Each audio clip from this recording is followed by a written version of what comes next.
Le livre se passe dans les salles du Musée des Beaux-Arts de Montréal et puis dans quelques lieux montréalais.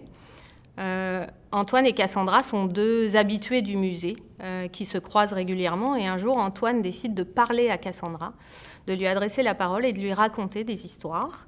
Et les histoires, ce sont des personnages qui sont dans les tableaux du Musée des Beaux-Arts.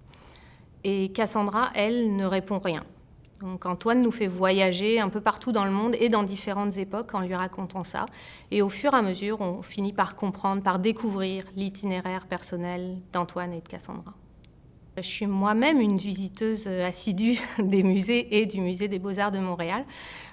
Évidemment, l'histoire de départ n'était pas du tout dans ce sens-là, mais j'étais assez intriguée par les gardiens de musées, en me demandant ce qu'ils pouvaient bien faire de leur journée en devant surveiller les gens. Et j'imaginais qu'ils imaginaient eux-mêmes des histoires sur les tableaux du musée.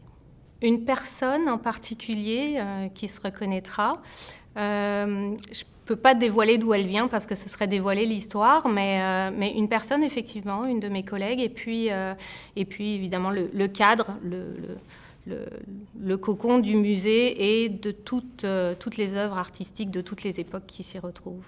Alors la lecture, moi je suis une lectrice du soir, de tous les soirs.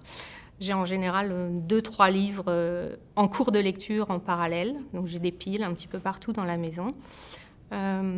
Et j'aime les histoires qui font voyager. Donc je vais aller chercher des Peste et choléra de Patrick Deville, des Soies de Alessandro Baricco, plus près de nous, Le poids de la neige de Christian Guay-Poliquin, parce que quand on est plongé dans ces livres-là, eh bien, on oublie le quotidien. Et donc moi, ça me permet de m'évader, ça fait du bien. Parfois, on a la certitude que tout est perdu. La salle, dépourvue de fenêtres, était baignée d'une lumière discrète et douce que personne ne remarquait. Pas plus qu'on ne remarquait les portes d'accès dissimulées derrière des cloisons, ou les canapés couleur crème disposés çà et là.